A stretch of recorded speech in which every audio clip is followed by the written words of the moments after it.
Et je me fais le plaisir, voilà, président de cette association, un peu la cheville ouvrière, voilà, mais également passionné de ce sujet, en particulier sur le plan historique, par vous faire un petit récap, voilà, un petit balayage hein, de qu'est-ce que c'est que réglementer la matière organique.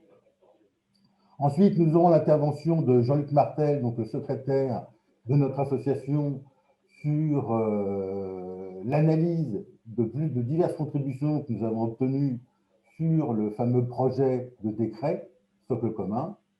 Cette intervention sera suivie par un des administrateurs de l'association, Nicolas Fruteau, qui lui visera plus spécifiquement, voilà, quand on parle de tri, on en trébuche, la question du tri. Voilà, hein, le tri et les biodéchets en particulier. Voilà. Donc ce sera un focus plus, on va dire, déchets ménagers. Donc le premier sera vraiment l'analyse générale de ce socle commun. Ces deux interventions très techniques feront l'objet ensuite d'une mise en perspective voilà, hein, par Olivier Guichardaz, que je viens d'introduire, voilà, qui, journaliste impliqué de longue date dans les déchets, mais ayant une vision beaucoup plus large que beaucoup d'entre nous, puisque allez voir sur son site, voilà, on fait de la publicité pour sa lettre qui est vraiment intéressante et qui est bien informée. Voilà, depuis la consigne, les matières fertilisantes, mais également les matériaux électriques, hein, les D3E. Voilà. Donc lui nous mettra en perspective ces textes. Hein, voilà. Et puis, on repartira, alors là, dans une démarche qui va être vraiment, qu'on va appeler sectorielle, avec dans un premier temps la filière des déchets ménagers, qu'on va dire ordures ménagères résiduelles, voilà, hein, même si on verra que dans le reste, il reste encore de l'OMR et que les définitions ne sont pas adaptées.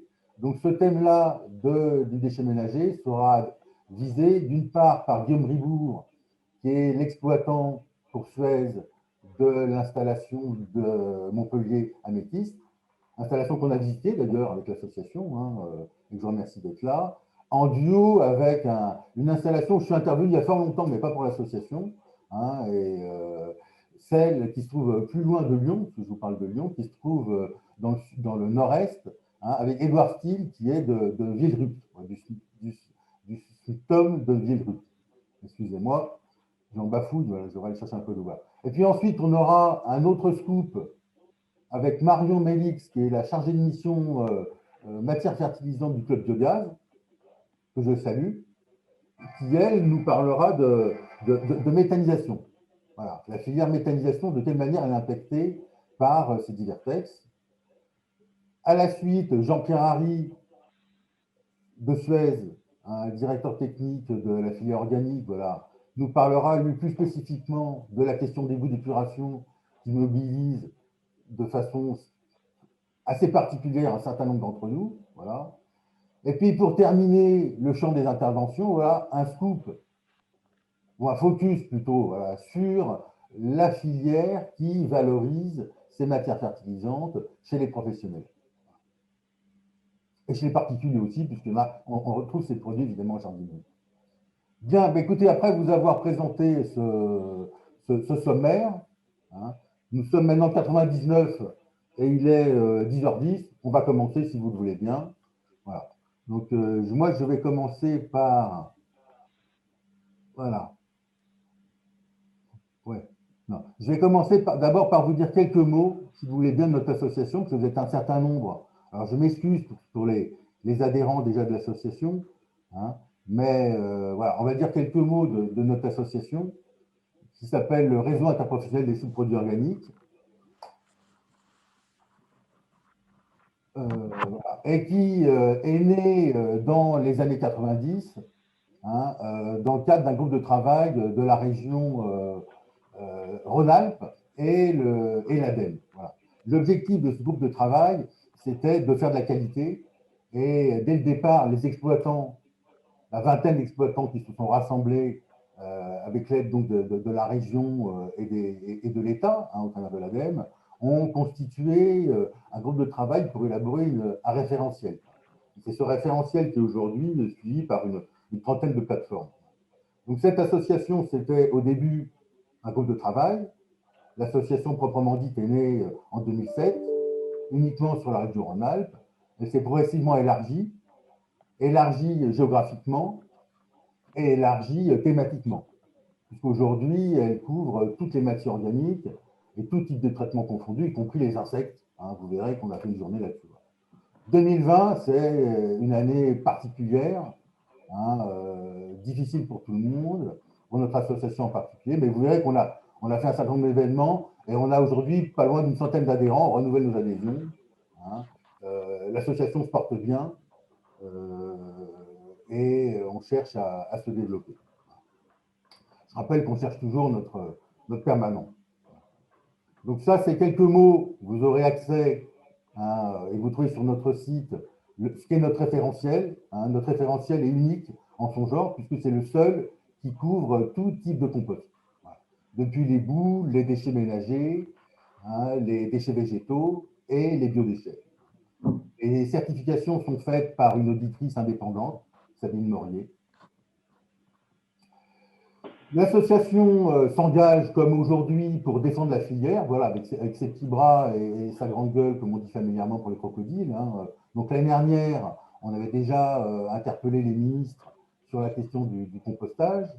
Cette année, je ne l'ai pas mis, mais on a également écrit à M. de Normandie pour lui demander une audition avec ses services, sachant qu'à l'origine, ce webinaire était prévu dans l'idée qu'on avait avec l'administration, pour pouvoir tenir un échange.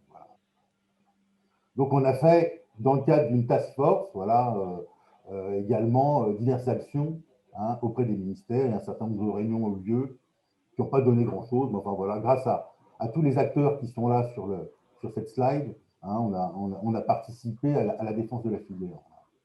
Aujourd'hui, l'association, voilà quelques chiffres, mais ça, vous le trouvez sur le site internet, donc je vais aller assez vite.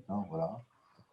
En termes de manifestations, cette année, ça a été un peu plombé, sauf, vous le voyez ici, au mois de février 2020, on a eu la chance de se réunir avec le ministère de l'écologie à Lyon sur la problématique des risques des installations de traitement de déchets organiques par compostage ou méthanisation.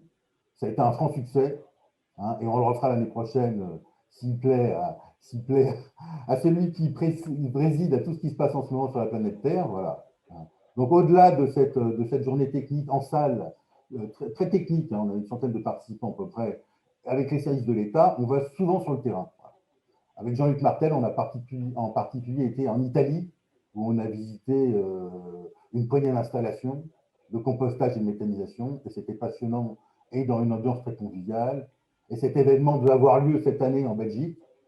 Vous comprenez bien qu'il n'a pas pu avoir lieu. On le réalisera sans aucun doute l'année prochaine, en 2021.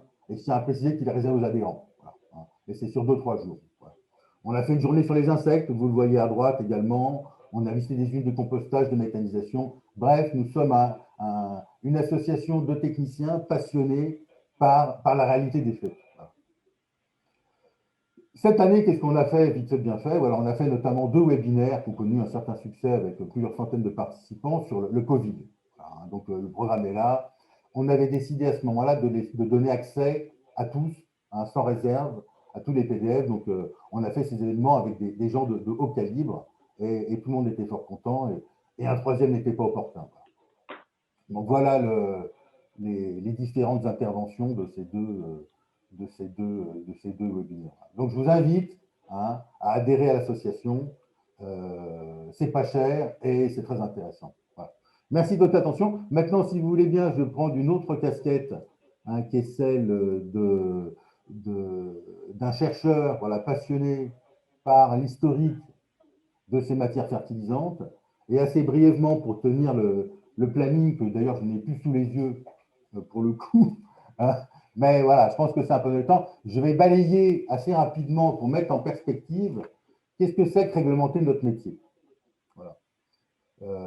Alors, à titre professionnel, voilà, je fais du conseil, je fais surtout d'expertise, donc je suis un peu un spécialiste des problèmes liés en particulier aux installations qui traitent ces matières.